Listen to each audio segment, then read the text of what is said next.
fly over the rainbow. Why? Then oh, why can't I? But there's more work to be done. GLBT youth should feel safe to learn without the fear of harassment, and GLBT families and seniors should be allowed to live their lives with dignity and respect. My administration has partnered with the GLBT community to advance a wide range of initiatives at the international level. I have joined efforts at the United Nations to decriminalize homosexuality around the world.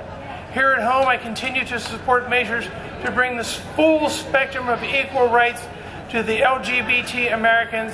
These measures include enhancing hate crime laws, supporting civil unions and federal rights for LGBT couples, outlawing discrimination in the workplace, ensuring adoption right, and ending the existing don't ask, don't tell policy in a way that strengthens our armed forces and our national security.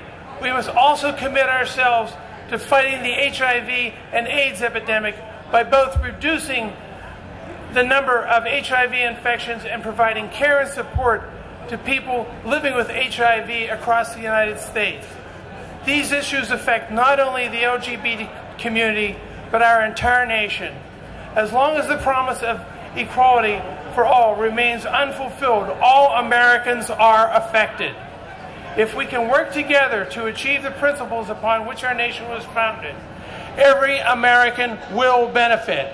During LGBT Pride Month, I call upon the LGBT community, the Congress, and the American people to work together to promote equal rights for all, regardless of sexual orientation and gender identity.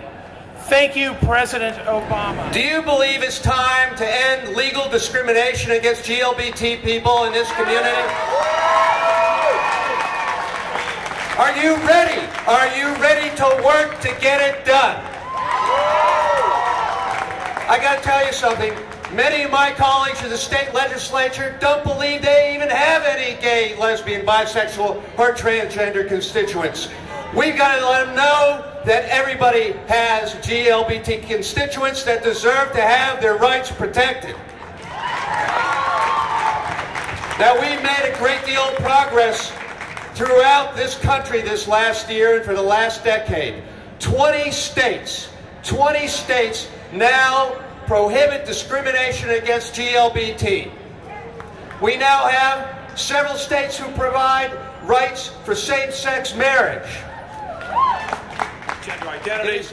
And while he's struggling in that battle in Harrisburg, we are very close to giving him a big boost out of Allegheny County to show that in Western Pennsylvania, we don't discriminate against anybody. And we're going to make that loud and clear with my colleagues on county council. And I have to say something about Amanda Green, who's been out front on this issue from the very beginning. And Amanda's going to be speaking a little bit, and Rich Fitzgerald, the president of county council. I've been working closely with them, and they brought it to me, and it was apparent that we had to work together to start putting the votes together. And I made it clear to them, both publicly, in writing, and we've been working it hard now, that we are going to go get these votes because we want to send the signal that Allegheny County is ahead of this curve, and that we're going to prove to everybody in the world that you come to our region, we don't discriminate. We don't discriminate against anybody. And we're going to make that loud and clear, hopefully as soon as this week. It's coming. It's coming. But as you all know, that vote hasn't taken place yet. So we need your help. We need your advocacy. We need your support. I can't tell you how proud I am today of Pittsburgh looking down Liberty Avenue. Who would have thought 4 or 5 years ago the GLBT community of Western Pennsylvania, people from Ohio, West Virginia, are here today to stand up, get up, shout out for your rights. You better believe it. That's what we're going to do.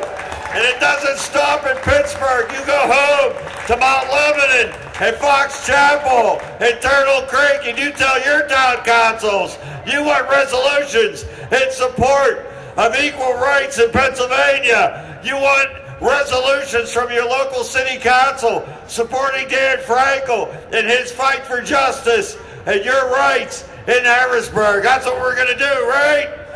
Next year we come back here and celebrate an equal rights amendment in Pennsylvania that enfranchises each and every one of you, me, mom, dad, brother, and sister. That's what we're here for today. To be heard. Celebrations like this are wonderful, and we need to take the time and come together collectively as a community and celebrate. But it's also important to legislate. And you have the power. You have the power to make your voice heard. Doug Shields, who else have been? Kevin Ackland, Kevin McCarthy. These are the faces of your legislatures that support you. And it's important that we support them. When the vote comes out for Allegheny County Council, it should come out very shortly. We need to pack the room with people not asking for our rights, but telling people to get the hell out of here.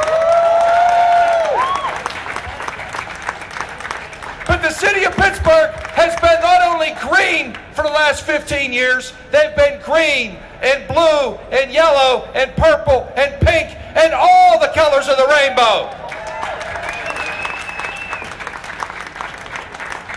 We on Allegheny County Council have a chance on July the 1st to say not only is Pittsburgh green and yellow and blue and all the colors of the rainbow, but our entire county. We can.